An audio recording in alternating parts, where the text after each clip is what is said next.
Arab Bedouins' prophecy. From millennium past, there were two types of Arabs, city dwellers and Bedouins. Bedouins are nomads. They travel through the vast deserts and are constantly on the move. Even during the golden age of Islam, when Arabs were the richest and most learned people on earth, Bedouins remained in virtually the same state that they had been for thousands of years, poor, uneducated, and cut off from the rest of the world. Yet Muhammad, peace be upon him, foretold that these Arab Bedouins of his region would one day compete with one another in the construction of tall buildings. "Now tell me of the last hour," asked the man. The Prophet replied, "That you see the barefoot, unclothed Bedouins competing in the construction of tall buildings." Today we find in the Arabian Peninsula, the Bedouins who used to be impoverished herders of camels and sheep are now not only competing with one another, but also the entire world to construct the world's tallest buildings. How did one of the poorest people on earth, who literally wore rags, become the wealthiest nations on earth? One thing that made this rapid change possible was the discovery of oil. The seemingly empty deserts of the Bedouins had it in abundance. They went from camels to Cadillacs in a single generation. The construction of tall buildings among the Arab Bedouins has even reached Mecca, Muhammad's city of birth. The last few decades have seen a massive surge in building construction in Mecca. The famous Mecca Clock Tower is currently the third tallest building in the world. In order for such construction to be possible, many of Mecca's ancient mountains had to be demolished in order to make room for the tall buildings that had sprung up. Amazingly, this is also something that Muhammad had foretold. He said, "The hour will not be established until the mountains are moved from their places." This tremendous feat of demolishing entire mountains has only been made possible in the 20th century with the advent of technology such as explosives. It's important to point out that Muhammad himself was a simple man and wanted other Muslims to maintain that simplicity. He did not like Muslims to be extravagant. So, if he wanted to will this prophecy to become true, he would have to encourage the Arabs to build tall buildings, yet he never did. Spread of sexual immorality and disease. Muhammad, peace be upon him, revealed that the Day of Judgment would not take place until sexual immorality had become so prevalent and normalized that it would begin to be carried out even in public places. He said, "The hour will not be established until people fornicate with each other in the road, just as donkeys fornicate." Today we live in a world where we are being constantly bombarded with explicit sexual imagery, be it in TV, film, or advertising. And with the advent of the internet, pornography has now become readily available at any time and any place. In fact, we are finding more and more stories in the news of people being arrested for having sex in public. And an interesting side note is that the Prophet Muhammad, peace be upon him, described what will be the consequences of such widespread sexual immorality. He said, "Never does sexual perversion become widespread and publicly known in certain people without them being overtaken by disease that never happened to their ancestors who came before them." The increase of sexual immorality has seen the emergence of previously unheard of diseases such as AIDS, just as the Prophet Muhammad had forewarned. A world steeped in interest. Muhammad, peace be upon him, claimed that the practice of interest would one day become so dominant that even those who try to avoid it will still feel its impact. He said, "A time will come upon mankind when they will consume interest. Whoever does not take from it will be afflicted by its dust." This clearly describes the state of the world economy today. In the modern world, it is almost impossible to avoid dealing with, or at the very least being impacted by, interest. Just think about how many people have interest-bearing bank accounts and buy things using credit cards. Even if one somehow manages to avoid dealing in interest directly, almost every aspect of our lives is impacted by it. Central banks influence the purchasing power of our money, and virtually every country in the world, even those considered to be wealthy, are drowning in interest-based debt. The financial system even suffered a global collapse in 2008, a disaster which had plunged the world into economic turmoil, the consequences of which will be felt for generations to come. What makes this prediction amazing is that the financial state of the world over the last century is unique in history. At the time of Muhammad, Finance was based on commodities with intrinsic value, such as gold and silver coins.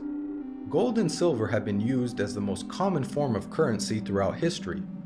The use of paper money with no intrinsic value, along with the massive debt and interest that it has resulted in, is a phenomenon of modern finance, and not something that could have been easily guessed by Muhammad over 1400 years ago. The defeat of Rome and the conquest of Persia. During the Battle of the Trench, where Muhammad, peace be upon him, and his followers were under siege by their enemies, being outnumbered 3-1 and staring in the face of certain defeat, the Prophet made some bold predictions. He said, "God is most great. I have been given the keys of Syria. By God, I can see its red palaces at the moment. God is most great. I have been given Persia. God is most great. I have been given the keys of Yemen." At that moment, Muhammad had made the astonishing claim that the Muslims would not only take the lands of Yemen and Syria, much of which was under the occupation of the Roman Empire, but that they would also defeat the mighty Persian Empire. Historically, Muhammad's companions saw this prophecy fulfilled before their very eyes, as they went on to defeat the Romans and conquer Persia. What are the odds that the Muslims, who lacked economic and military strength, could topple the superpowers of the world in such a short span of time? The astonishing way that the Muslims defeated the superpowers captured the world by surprise. As historian Barnaby Rogerson explains, you have to remember that the two great superpowers were the Byzantine Empire, i.e. the Eastern Roman Empire, and Sassanid Persia. They were the dominant superpowers.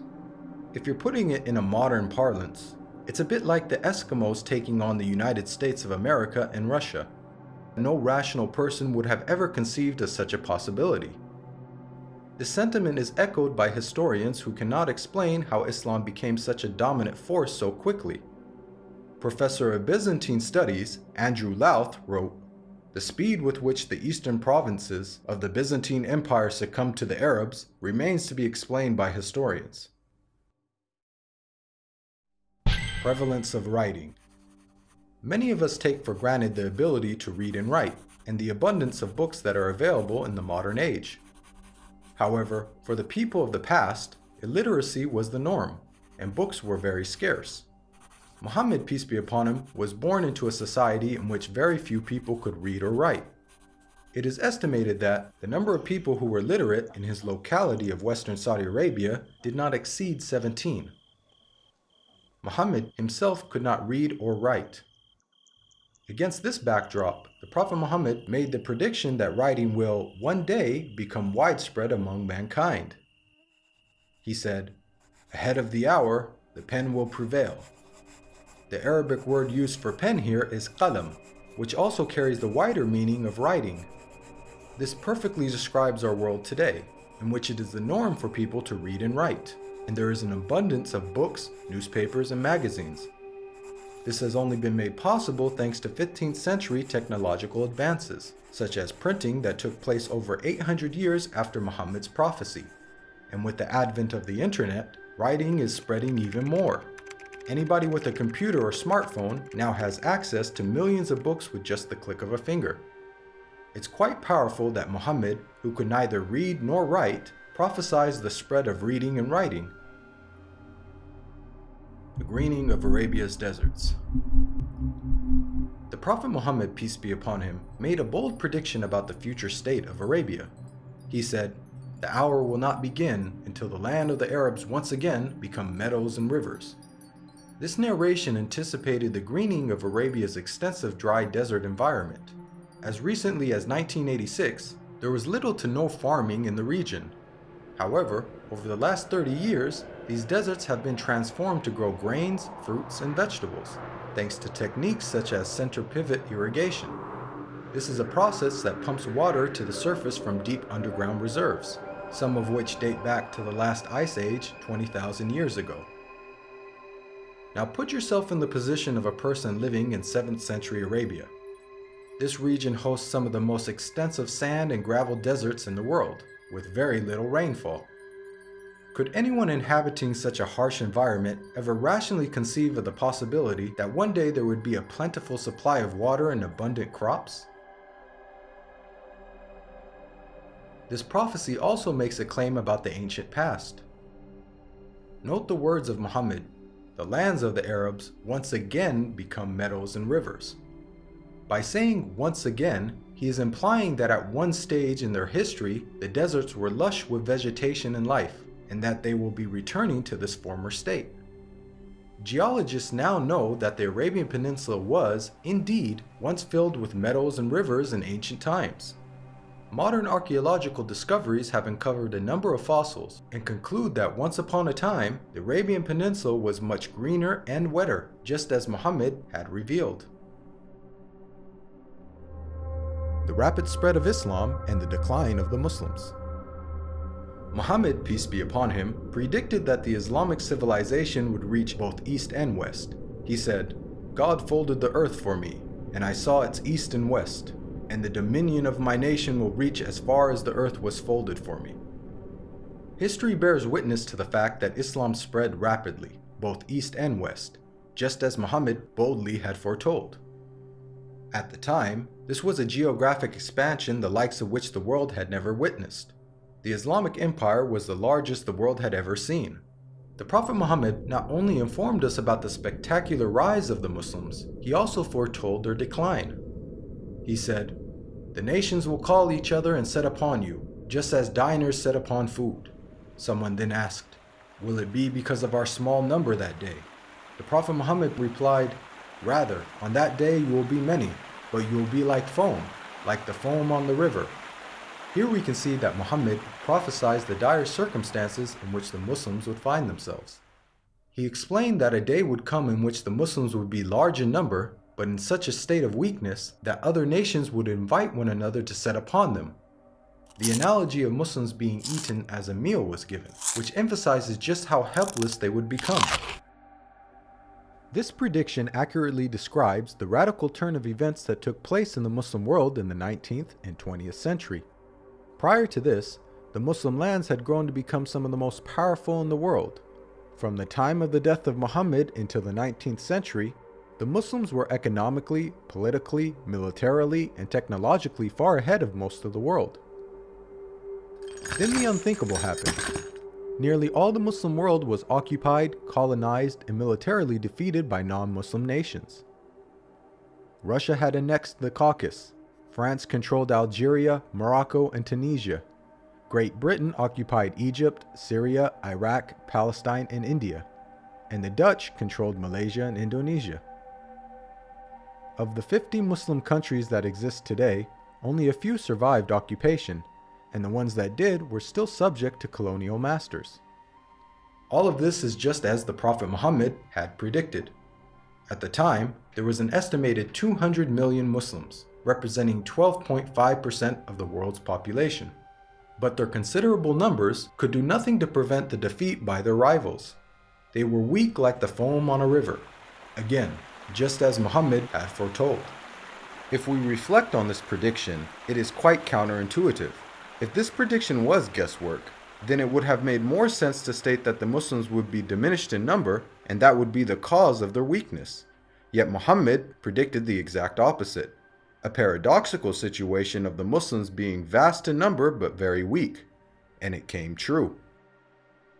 Historically speaking, when religions lose their influence on the world stage in such a way, it is usually followed by a stagnation or decline in the number of their followers.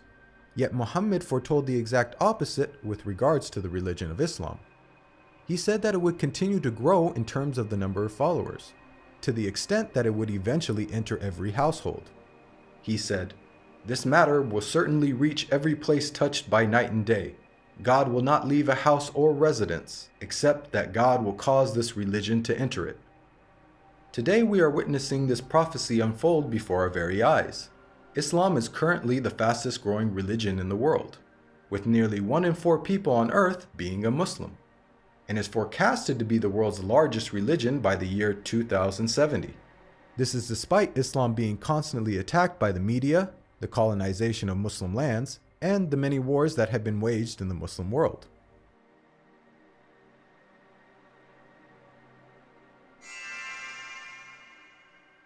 Even the name Muhammad has prophetic implications.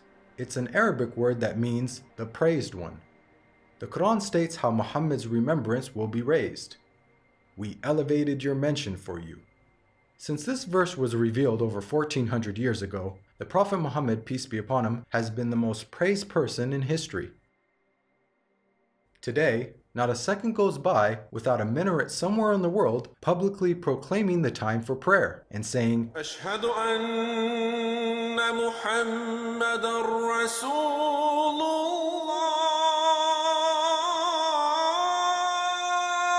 I bear witness that Muhammad is the messenger of God. أشهد أن محمدًا رسول الله.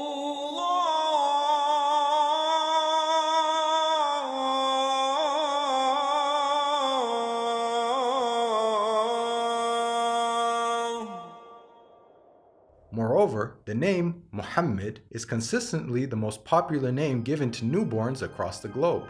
This is despite the fact that Muhammad never encouraged Muslims to adopt his name.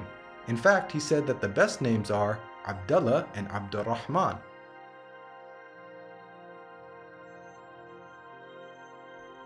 Now, we've analyzed a number of the Prophet Muhammad's prophecies, which were made over 1400 years ago, and have seen how he has accurately foretold many things.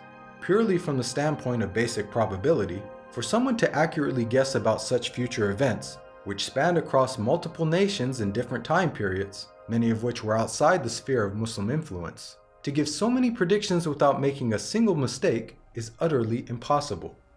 Today, millions of people believe in false prophets and follow false systems for guidance in life. As human beings, we're willing to follow false prophets, man-made systems, and baseless superstitions, but why don't we accept the real guidance when it comes from God? God empowered the Prophet Muhammad with accurate prophecies as a way for us to distinguish the true prophets from the false. Truth has now arrived, and falsehood perished, for falsehood is, by its nature, bound to perish. This video is based on the book, The Forbidden Prophecies. To learn more about the evidences for Muhammad's prophethood, please download your free copy of the book at the link below.